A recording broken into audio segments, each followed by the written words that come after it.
Welcome back to my YouTube channel tech mechanical and electrical. WBPDCL এর তরফ থেকে operator technician fitter আর ইলেকট্রিশিয়ানের ফাইনাল রেজাল্ট পাবলিশ করা হয়ে গেছে। তো যে সমস্ত স্টুডেন্টসরা তোমরা মেডিকেল এক্সামিনেশনের জন্য সিলেক্ট হয়েছে, সমস্ত স্টুডেন্টসদের আমার তরফ থেকে কংগ্রাচুলেশনস, শুভকামনা। কারণ তোমাদের নাম মেডিকেলের জন্য সিলেক্ট হয়ে গেছে। তো মেডিকেল এক্সামিনেশনটাকে নিয়ে তোমরা অতটা চিন্তা করো না, কারণ মেডিকেল খুবই ইজি হয় অন্য ডিপার্টমেন্টের তুলনায়। WBPDCL এর মেডিকেল খুবই ইজি হয়। এখানে জাস্ট কিছু তোমাদের টেস্ট করা হয় যেটা খুবই ইজি। ওকে, তো আজকে আমি মেনলি ডিসকাস করব, দেখবে শুধু অপারেটর টেকনিশিয়ান না, অপারেটর টেকনিশিয়ান ছাড়া অনেক পোস্টের আছে। যতগুলো ভ্যাকেন্সি প্রথমে নোটিফিকেশনে দেখানো হয়েছিল ততগুলো কিন্তু ক্যান্ডিডেট এখন সিলেক্ট করা হয়নি। তো এটার পিছনে কি কারণ, কি জন্য সিলেক্ট করা হয়নি? তো পরে কি তোমাদের কোনো লিস্ট বেরোতে পারে না, ভ্যাকেন্সি কম হয়ে গেছে? এই রিলেটেড কিন্তু আমি একটা ডিসকাস করব।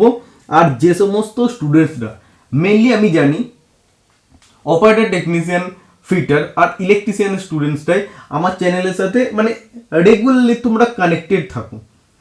তো তোমাদের মধ্যে যে সমস্ত স্টুডেন্টসরা ফাইনালি সিলেক্ট হয়েছো মেডিকেলের জন্য, তো অবশ্যই মেরা আমার হোয়াটসঅ্যাপ নাম্বার 8583870223 8583870223 অবশ্যই একবার কন্ট্যাক্ট করবে। তো আমিও দেখতে চাই কি কত স্টুডেন্টসের সিলেকশন আমার ইউটিউব চ্যানেলের মাধ্যমে থেকে হয়েছে। তো এটা আমি জাস্ট জানতে চাই, কারণ আমার অনেক পেড মেম্বার্স আছে যাদের সিলেকশন WBPDCL এর ফাইনাল লিস্টে হয়েছে।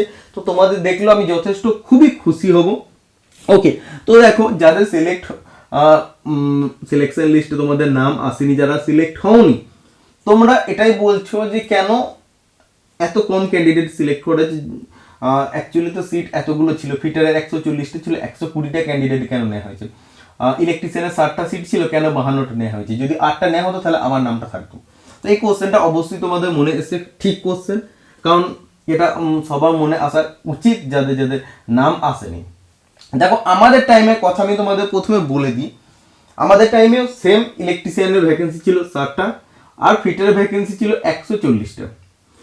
তো মেডিকেলের জন্য যখন লিস্ট পাবলিশ করা হয়েছিল, তোমাদের একদম প্রুফ দিয়ে আমি তোমাদের দেখিয়ে দেবো। প্রথমে এটা আগেরবার রেজাল্টে যদি যাও না তাহলে তোমরা দেখতে পেয়ে যাবে, প্রতিটা পোস্টে তুমি রেজাল্ট আগেরবার তুমি দেখতে পেয়ে যাবে। আমি ফিটারটা একটু ডাউনলোড করে দেখিয়ে দিই।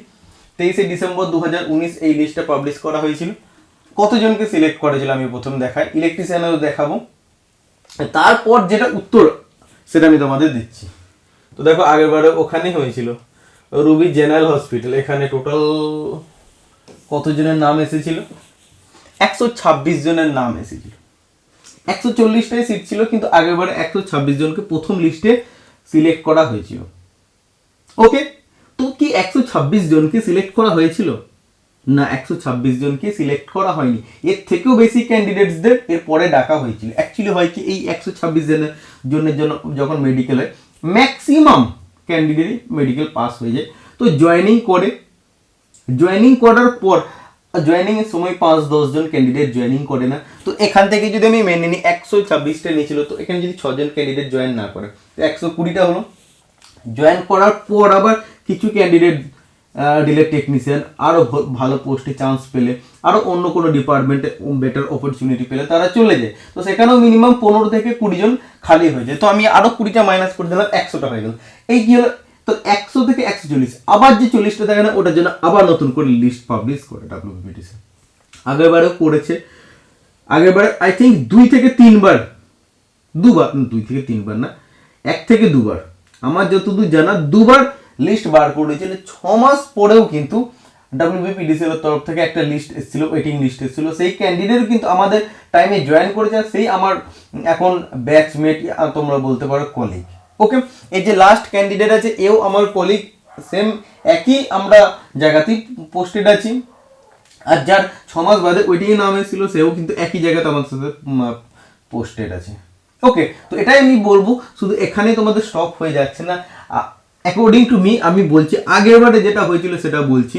এবার দেখো প্রতিটা ভ্যাকেন্সিতে হয় কি, ডিপার্টমেন্ট যদি চায় তাহলে ভ্যাকেন্সিটা কমও করতে পারে বা বাড়াতেও পারে তাদের রিকোয়ারমেন্টের অনুযায়ী।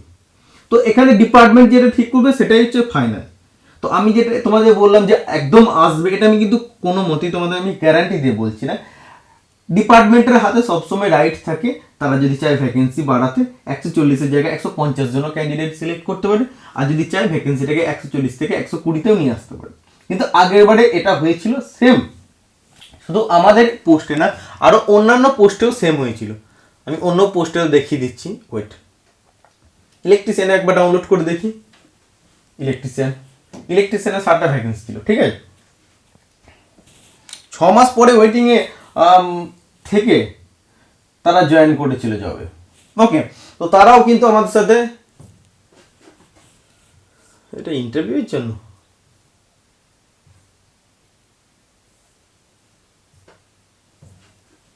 এটা ইন্টারভিউয়ের লিস্ট আমি ডাউনলোড করে নিয়েছি, ওয়েট।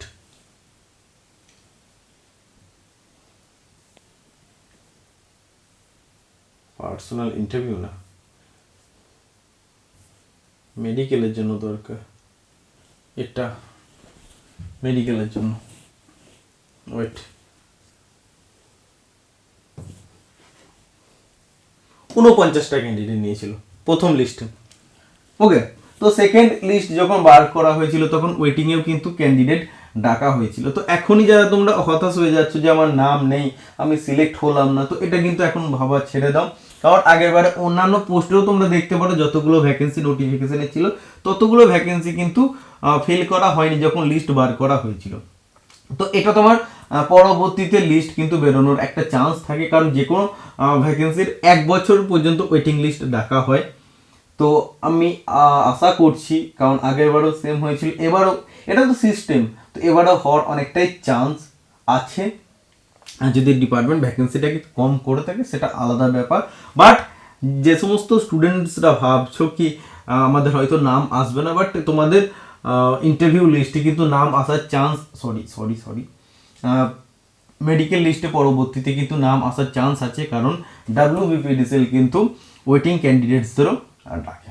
ওকে, তো এইটুকুই তোমাদের বলা ছিল। এখন থেকে তোমরা হতাশ হয়ে যেও না, একটু ওয়েট করো। আর শুধু এটার উপর ভরসা করে বসে দেখো না, আরও অন্যান্য ডিপার্টমেন্টের এক্সাম দাও। তোমরা যদি দেখো ফিটার আর ইলেকট্রিশিয়ান অনেক, তোমরা টেকনিক্যাল স্টুডেন্টস অনেক ডিপার্টমেন্টে ভ্যাকেন্সি বেরোয়, তো সেইগুলোতেও কিন্তু তোমরা ট্রাই করো। শুধুমাত্র ওয়েস্ট বেঙ্গলে জব করবো বললেই কিন্তু ঠিক না, এই মেন্টালিটিটা চেঞ্জ করতে হবে।